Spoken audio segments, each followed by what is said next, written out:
Et c'est là où vous avez les mini vidéos tuto, c'est là où je vous fais des minéos. On voit qu'il est... J'ai pas encore mangé. Hello tout le monde, contente de vous retrouver aujourd'hui dans cette vidéo. Petite vidéo astuce. Ce n'est pas une nouveauté sur YouTube, il y en a des trilliards de milliards de millions évidemment, sauf que c'est une nouveauté pour ma chaîne puisque je n'ai jamais encore fait de vidéo astuce. Et l'autre jour, une d'entre vous m'a dit: Mimi, ce serait bien si tu pouvais résumer dans une seule vidéo les astuces que tu nous présentes au fur et à mesure de tes différentes vidéos, tutos et full face. Je me suis donc dit que ce serait une bonne idée de vous présenter mes 10 meilleures astuces beauté du moment, en tout cas celles que j'utilise, celles qui ont vraiment fait une différence pour moi au niveau du make-up et qui, je l'espère, vous offriront aussi peut-être de nouvelles possibilités et peut-être vont vous faciliter un petit peu la vie. Bien évidemment, avant de commencer cette vidéo, si vous aimez les astuces beauté, n'oubliez pas de me laisser un petit pouce bleu, de vous abonner à la chaîne si ça n'est pas encore fait en cliquant sur le bouton rouge et de me rejoindre sur Instagram et sur Facebook si ça n'est pas encore fait. C'est là où je vous fais des unboxings, des swatchs et des mini vidéos tuto. Voilà, vous savez tout. J'ai marqué ma petite liste d'astuces est ici. Ce sont des astuces que j'ai marquées au fur et à mesure que je me maquillais dans différents tutos. Je me disais: ah, ça c'est bon, ça je vais leur parler de ça, etc. Donc let's go, c'est parti. Première astuce que je vous partage, c'est une petite astuce que vous m'avez vu faire des millions de fois dans mes tutoriels et à chaque fois ça ne loupe pas. Vous me demandez dans les commentaires pourquoi est-ce que tu fais ça. Donc la première astuce, c'est une astuce qui va vous permettre de réussir en fait à vraiment avoir un angle parfait, un angle externe parfait qui ne soit pas trop bas pour pas venir plomber le regard, pour pas venir donc abaisser l'angle externe de l'œil, pour pas venir vous faire un regard tombant tout simplement, qui est en fait une astuce qui est exactement la même chose que de mettre du scotch, sauf que ce que je fais moi, c'est que je mets de la poudre libre. En mettant de la poudre libre de l'angle externe de mon œil jusqu'à mon sourcil, ça vient vraiment délimiter d'abord l'espace dans lequel je vais travailler. Ça va me permettre d'agrandir mon œil en faisant un maquillage qui est plus allongé, qui va vraiment suivre la forme de mon regard, mais aussi ça va me permettre d'avoir un angle externe qui soit vraiment bien dessiné, mais qui ne soit pas trop net, parce que c'est pas très joli en fait d'avoir un angle qui soit vraiment super net. C'est pas ce qu'on recherche en maquillage. Généralement on cherche à estomper pour que ce soit fondu, et là c'est une façon très facile de venir faire fondre tout ça.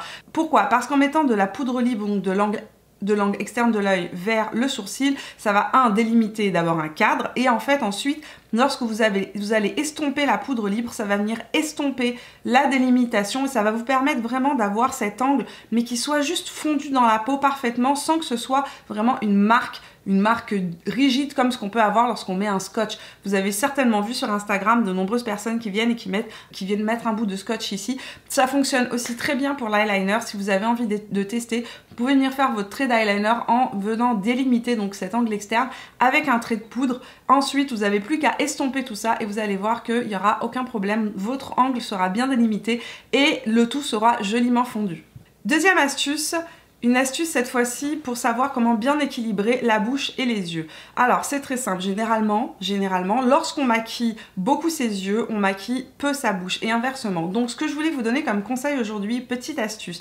Si vous voulez vous faire un maquillage avec un rouge à lèvres qui est foncé, donc très rouge ou bordeaux ou rose framboise, etc. mais vraiment intense, la petite astuce c'est de commencer par maquiller votre bouche puis d'aller maquiller vos yeux. Donc vous faites votre teint, vous appliquez votre rouge à lèvres et en dernier vous faites vos yeux. Ça va vous permettre d'équilibrer en fait le regard par rapport à la bouche et donc de ne pas vous retrouver avec le regard trop foncé, parce que ce qui se passe lorsqu'on maquille énormément ses yeux et énormément sa bouche, ça vient durcir tout simplement les traits de votre visage et ça vieillit entre guillemets, ça durcit les traits, c'est vraiment pas très joli. Vous allez voir que vous allez pouvoir doser vraiment la quantité et vous arrêter au bon moment sans avoir trop de make-up sur les yeux, vraiment avoir un bon équilibre entre bouche et regard. La troisième astuce, c'est une astuce que je vous ai donnée il y a pas très longtemps dans la vidéo du Reverse Foundation. C'est une astuce qui fonctionne super bien lorsque vous voulez faire fondre votre teint et que vous voulez avoir votre bronzer, votre blush, etc. mais que ce soit subtil et non pas qu'il y ait une grosse barre de démarcation. La meilleure astuce, c'est de prendre un pinceau, donc un pinceau biseauté avec des poils plutôt souples. Donc ici c'est un kabuki, c'est un pinceau de maquillage. Celui-ci vous m'aviez demandé d'ailleurs dans la vidéo du Reverse Foundation lequel c'est. C'est le CC Angle Buffing Foundation de chez It Cosmetics, mais je vous dirais que n'importe quel pinceau biseauté mais avec des poils un petit peu rigides fait l'affaire. Le but ici c'est de venir gommer tout simplement les démarcations en venant estomper par-dessus votre make-up, avec un pinceau propre bien évidemment, sans avoir rajouté de poudre, venir estomper les différentes démarcations qu'il pourrait avoir. Il ne faut pas appuyer trop fort le pinceau à fond de teint parce que sinon vous allez déplacer complètement la matière. Il faut vraiment le faire de la manière la plus légère et venir comme gommer en fait les différentes parties du teint de manière à faire fondre vraiment le bronzer, le blush et l'illuminateur entre eux et avoir vraiment un fondu et non pas une barre de démarcation. Ma quatrième astuce va vous permettre d'estomper et de corriger les fards qui sont patchy. Ça nous arrive à tous des fois de faire des erreurs ou d'avoir des fards qui sont très pigmentés ou des fards qui sont patchy. Dans ce cas-là, ça va venir faire des petites taches lorsqu'on applique le fard sur la paupière. Ça va venir faire des taches de pigmentation plus ou moins importantes et donc on va avoir une irrégularité au niveau de l'application du fard sur la paupière. Donc, la meilleure manière, c'est de venir prendre un pinceau comme celui-ci, donc un pinceau pour venir estomper le creux de paupière, donc un pinceau qui ait des poils qui soient fluffy et arrondis, et vous allez prendre de la poudre libre. Vous allez enlever le surplus de poudre libre et vous allez venir tout simplement faire fondre la poudre libre, estomper la poudre libre à l'endroit où vous avez le fard qui est patchy. Ça va venir fondre à nouveau le fard, ça va l'aider à venir s'estomper de manière homogène sur toute la paupière. C'est aussi une excellente astuce pour venir fondre la délimitation entre la fin de votre ombre à paupières avec le haut de l'arcade sourcilière de manière à ce que tout soit fondu et que vous n'ayez pas de démarcation qui soit disgracieuse au moment de l'application du fard. Cinquième astuce, comment rendre un fond de teint mat plus lumineux et lui rendre plus de souplesse. Certains fonds de teint très mat peuvent venir plomber le teint et tout simplement, et on va avoir une mine un peu moins lumineuse, une peau moins lumineuse. Donc la solution, si vous avez un fond de teint que vous trouvez trop mat, c'est de venir prendre un gros pinceau, donc n'importe quel gros pinceau à poudre, et venir utiliser un fard, donc un illuminateur.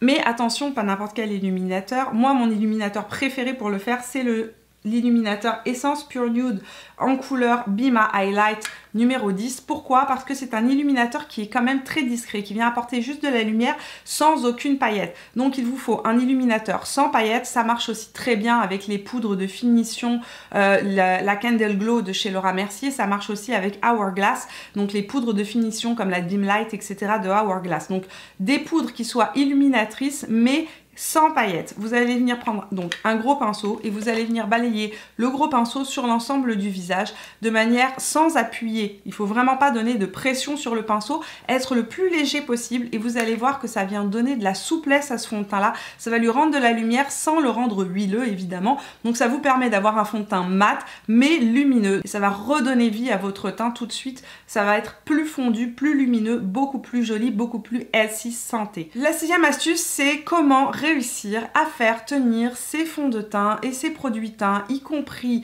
les produits fards à paupières, etc. sur les yeux lorsqu'on a la peau plus ou moins grasse. C'est très compliqué de faire tenir les fonds de teint et son maquillage sur le long terme lorsqu'on a la peau grasse. Je vous ai déjà fait une vidéo vraiment sur le sujet où vous allez retrouver toutes les astuces liées à ça. Je vous la laisse ici dans la petite barrette au-dessus. Mais là, ce que je vais vous donner, c'est vraiment l'astuce principale, le petit truc qui peut vraiment vous aider à faire mieux tenir vos fonds de teint sur la journée, mais aussi vos fards à paupières. Lorsque vous appliquez votre crème sur le visage, attendez quelques minutes avant de venir appliquer vos produits teints. Il faut que les produits soient complètement absorbés et surtout, il faut aussi que le pH de la peau redevienne balancé, redevienne neutre. Lorsque votre pH de peau est redevenu balancé, à ce moment-là, vous allez pouvoir appliquer vos produits teints. Mais ce que vous devez faire absolument avant et qui va venir vous aider à faire tenir vos fonds de teint, c'est venir prendre un papier matifiant et venir retirer le surplus huileux qui peut s'être créé suite à l'application de la base ou de la crème sur votre zone T et aussi sur vos paupières.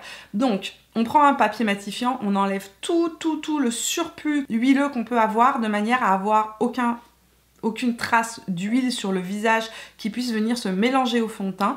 Et c'est la même chose pour les yeux. Quand on a des problèmes pour faire tenir ses fards sur les yeux, la petite astuce, c'est absolument d'abord de ne pas mettre de crème contour des yeux sur la paupière mobile. Donc avoir la paupière mobile juste lavée, donc sans aucune crème dessus. Et avant de vous maquiller, prenez une petite lingette, venez passer la petite lingette sur la paupière, retirez tout le surplus huileux entre le moment où vous êtes nettoyé le visage et le moment où vous allez vous maquiller. Ça va aider vos fards à tenir. Donc vous faites ça et après vous appliquez une base qui va vous permettre de prolonger la tenue des fards. Mais vraiment pensez à ne pas mettre de crème sur le regard, ne mettez aucune crème sur la paupière mobile, et 2, passer un papier matifiant avant d'appliquer votre base. Vous allez voir que ça va changer la tenue de vos fards à paupières. Je suis quelqu'un qui a les paupières assez grasse et j'ai du mal à faire tenir mes fards sur le long terme sans qu'ils viennent creaser. Donc ici à l'angle interne, depuis que je fais ça, j'ai vraiment plus aucun problème. Donc testez la petite astuce et dites-moi dans les commentaires ce que vous en pensez lorsque vous l'aurez fait. 7e astuce, c'est une astuce pour venir mieux ourler vos lèvres. Donc c'est vraiment parfait pour les gens qui ont une lèvre qui n'est pas très dessinée ou qui est une lèvre qui est assez fine. Ça, c'est une astuce que je vous ai déjà montré dans la vidéo sur le Reverse Foundation. C'est une astuce que j'ai apprise il y a pas très longtemps et depuis que je le fais, à chaque fois que je le fais, tout le monde me dit qu'est-ce que tu as fait à tes lèvres, elles sont tellement plus pulpeuses, tellement mieux dessinées, tellement plus ourlées. Ici vous prenez un crayon nude qui a une teinte de plus que la couleur de votre peau et vous allez venir dessiner l'extérieur de votre bouche, mais vraiment à la lisière de la bouche. Donc vous venez crayonner en venant dessiner le contour de votre lèvre à la lisière de la bouche. Une fois que vous avez appliqué votre crayon contour des lèvres, vous allez prendre un peu de fond de teint et vous allez venir repasser un tout petit peu de fond de teint avec une beauty blender, avec une éponge humide. Vous allez venir tapoter et venir repasser du fond de teint sur le crayon que vous avez fait. Ça va venir sceller le crayon et ça va aussi faire qu'il va moins se voir, il va être fondu sous la peau.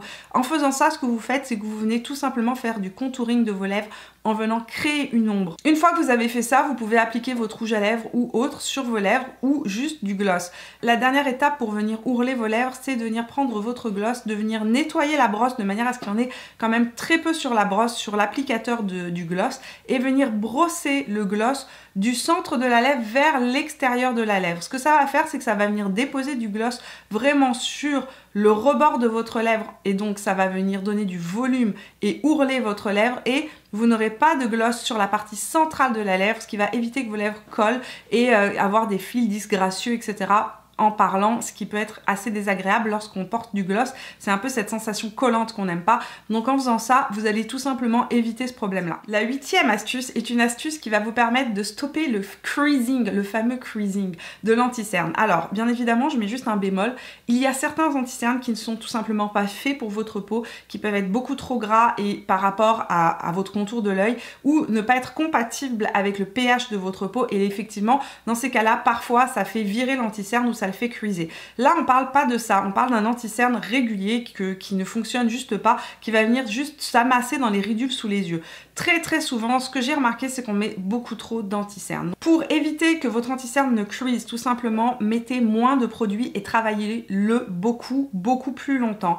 Et enfin, ma dernière astuce, ça c'est une astuce que j'ai découverte il y a vraiment pas longtemps en suivant une maquilleuse anglaise qui s'appelle Katie Jane Hughes sur Instagram et qui donne des tonnes et des tonnes d'astuces. J'ai remarqué qu'elle appliquait toujours ses anti-cernes avec des pinceaux comme ça, un petit peu dus aux fibres et des pinceaux avec des poils assez souples et qu'elle vient l'appliquer en brossant et en appliquant son anti-cerne. Donc elle fait comme un hamac tout simplement. On met une petite touche d'anti-cerne à l'angle interne, on met une petite touche de l'anti-cerne à l'angle externe et on vient relier les deux en faisant comme une forme de hamac et on remonte vers l'œil. Et non l'inverse, c'est-à-dire que la maximum de l'anti-cerne va se retrouver en bas et le minimum vers le haut. Souvent, on a des petites ridules ici et là, donc moins vous mettrez de produit à l'angle externe et moins vous mettrez de produit proche de l'œil, moins vous aurez de risque que l'anti-cerne ne crease. Donc pour résumer cette 8e astuce, pour éviter que votre anti-cerne ne vienne creaser, on met le moins possible d'anti-cerne, on en place uniquement en centre à l'angle interne ici du cerne, on en place à l'extérieur uniquement si on en a besoin, si on a des rougeurs. Si vous n'avez pas de rougeurs, ne venez pas mettre d'anti-cerne ici à l'angle externe, vous n'en avez pas besoin, ça va venir juste marquer les ridules d'expression, c'est une très mauvaise idée. Et venez travailler votre anti-cerne avec un pinceau avec des poils souples pendant une longue période de temps. C'est pas 2 secondes le travail d'un anti-cerne, c'est vraiment le travailler jusqu'à ce que la matière soit sèche et qu'elle ne bouge plus, qu'elle soit figée. Enfin, maquillez-vous et attendez la fin du maquillage pour refaire cette étape de venir à nouveau estomper, que ce soit avec votre éponge de maquillage ou avec un pinceau. Vous venez re-estomper et puis à ce moment-là, vous fixez avec un tout petit peu de poudre libre le ras de cils et vous allez voir que votre anti-cerne va beaucoup mieux tenir, que vous aurez les ridules moins marquées et surtout que l'anti-cerne va moins rentrer dans les ridules du contour de l'œil. Ma 9e astuce est une astuce pour les sourcils qui m'a été donnée il y a des années de ça par un maquilleur chez MAC en France. Je me souviens, c'était il y a très longtemps, c'était dans les premières années où MAC venait d'ouvrir en France et j'avais demandé au maquilleur comment maquiller les sourcils pour que ce soit le plus naturel possible. Souvent lorsqu'on maquille ses sourcils, on a tendance à maquiller, à faire des petits traits, à remplir et ça peut vraiment faire une barre intense, une barre qui est un peu disgracieuse et donc qui n'est pas fondue. Souvent aussi, la tête du sourcil est toujours moins fournie que la pointe du sourcil. Donc les gens vont venir appliquer une couleur plus claire à la pointe du sourcil et une couleur plus foncée à l'angle externe, enfin à la pointe du sourcil. Avec ma petite technique, vous n'avez plus besoin d'avoir plusieurs produits, vous utilisez qu'un seul produit. Vous prenez votre crayon à sourcils X lambda ou votre poudre ou peu importe avec quoi vous faites vos sourcils et vous venez appliquer votre produit à sourcils comme d'habitude. Lorsque vous avez terminé, vous allez prendre un pinceau à estomper un petit peu rigide et vous allez venir brosser la tête du sourcil à rebrousse-poil. Vous allez venir un peu ébouriffer en fait la tête du sourcil en frottant en sens inverse, à rebrousse-poil. Ensuite, vous allez peigner vos sourcils avec votre goupillon et vous allez voir que votre sourcil va être naturellement eye and die. La tête du sourcil sera donc beaucoup plus claire, plus estompée et ça laisse donc cet effet plus naturel au sourcil. C'est vraiment une excellente manière très rapide de venir faire vos sourcils. Moi, c'est ce que j'ai fait aujourd'hui et d'avoir vraiment cet angle interne qui soit le plus léger possible tout en étant défini. 10e et dernière astuce pour aujourd'hui. On fera une autre vidéo dans quelques temps où je vous offrirai d'autres astuces make-up, d'autres astuces beauté. C'est une astuce pour nettoyer vos pinceaux et votre beauty blender. Mais c'est constamment que vous me dites Mimi, comment ça se fait que ta beauty blender n'a pas de tache? Ma beauty blender ne se tache pas, mais si, elle se tache comme tout le monde. Sauf que pendant très longtemps, moi j'achetais le savon Beauty Blender ou alors le savon de chez Sephora pour venir nettoyer mes pinceaux et ma Beauty Blender et je me suis rendu compte que eh bien, il y avait toujours des taches et un jour, je ne sais plus pour quelle raison, j'avais plus de produits et j'ai tout simplement utilisé du savon de Marseille. Depuis que j'utilise du savon de Marseille pour nettoyer et mes pinceaux et ma Beauty Blender, je n'ai plus aucune tache sur ma Beauty Blender, ça marche super bien, ça ne coûte rien du tout le savon de Marseille, on en trouve partout. Si vous êtes à Québec, il y en a chez Avril, il y en a dans de nombreuses pharmacies et ça coûte rien, ça coûte 9 $, le gros bloc de savon de Marseille et ça détache super bien. Alors ça détache une tonne de taches mais ça détache aussi vos beauty blenders. Pour les pinceaux, lorsque j'ai pas de savon de Marseille ou que je n'ai pas de nettoyant à pinceau, parce que les nettoyants à pinceau ça coûte quand même vraiment très cher et j'ai une grosse consommation de pinceaux puisque je me maquille quand même beaucoup tous les jours, et bien ce que je fais c'est que je nettoie mes pinceaux avec du shampoing, ça fonctionne super bien, ça entretient le poil du pinceau et ça les nettoie vraiment en profondeur.